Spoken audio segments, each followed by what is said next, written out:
ちは。原宿で古着屋やってますロブの栗原です。よろしくお願いします。店名は僕の愛犬の名前ですね。昔から自分で古着屋出すのは夢というか目標でずっと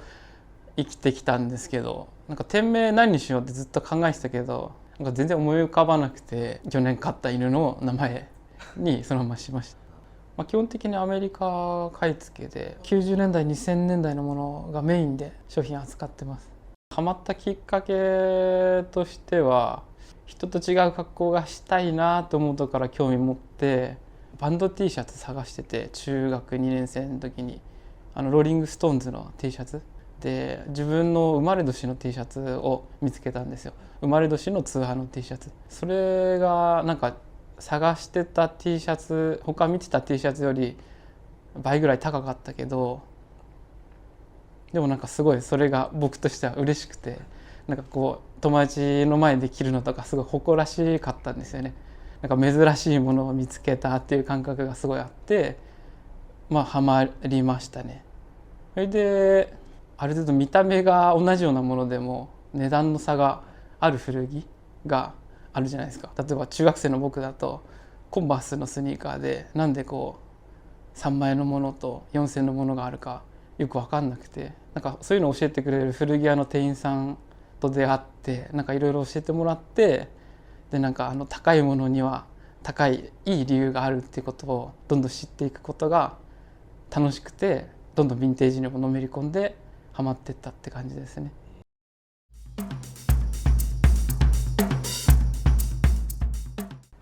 じゃあ店内を紹介します。まずこの辺が、レ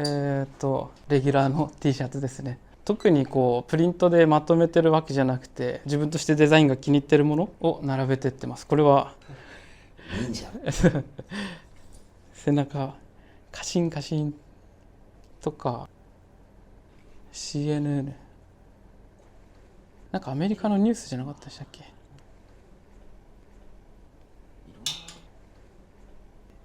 割とデザインで選んでる部分もありますけど、企業ものとか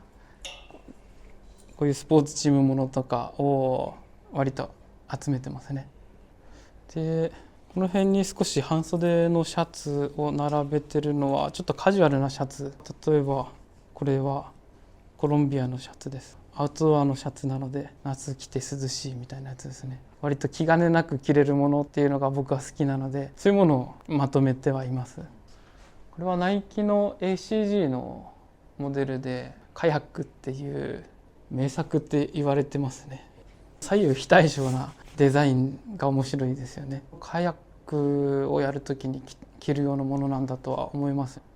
ガチのカヤックの用途として作られるんだったらもう少し防水性能があると思うんですけど、これはそこまでないと思います。もうほとんどただのナイロンなので、カヤック用のデザインを取り入れた町着として作られたんじゃないかなと僕は思います。着るとすごいかっこいいです。着てください。8万しますけど買ってください。ここのラックの手前側がバンド T シャツです。でこっちにアウトドアの少しだけですけど、パタゴニアの半袖のシャツ、変わった柄ですよね。チェックみたいなところにこう柄を入れてるってことなんでしょうね。これも薄くて夏着ても涼しいかなと思います。あとはこれはブラックダイヤモンドっていうブランドで、パタゴニアの創設者が作ったもう一つのブランドで、この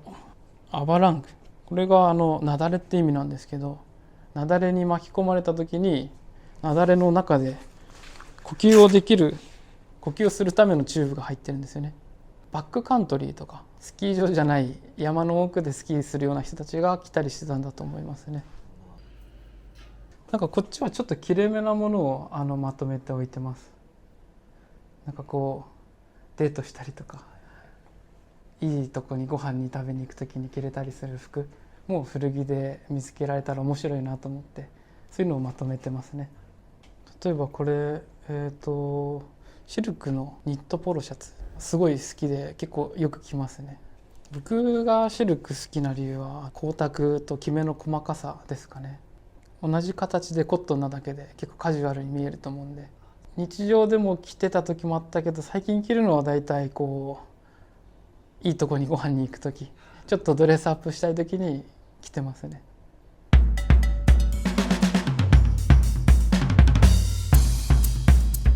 私物で今店には出してないんですけど、ヴィンテージのシャツ、60年代のレーヨンのオンブレシャツです。その20代半ば頃は割とこう古着の中でも不良の文化に憧れていて、なんかこう例えば映画の「ミステリートレイン」ってジム・ジャームシュの映画の永瀬正敏さんかなが着てるようなこう解禁シャツにスラックスに革靴でもう悪そうな男のスタイルに結構憧れていて、そんな感じのスタイルをよくしていて探してて見つけたシャツですね。確かに手放せないですね。未だにたまに着ますけど、今は売ったら割と高く売れるんですけど、どうしてもやっぱ手放したいとは思えないですね。自分の古着のコアとなるようなものだなと思っていて、その愛着があって手放せないです。今35ですけど、20代前半の頃はもう全部ヴィンテージしか着てなかったですね。全身40年代みたいな感じでしたね。40年代50年代60年代みたいな、なんかもうそんぐらいの年代のものが偉いっていう価値観を持ってましたね。今はもうレギュラーと言われるものを着ることが多くなっちゃってますね。なんかこうヴィンテージのものはこう調べていってある程度分かってくるけど、レギュラーのものの方が新鮮に思えたというか、知らないものがあったり、ヴィンテージだけじゃないなっていうことに気がついたというか、年代の新しい別にこうまだ出回ってるものの中で良いものを探すってことが楽しくなってきて探すようになりました。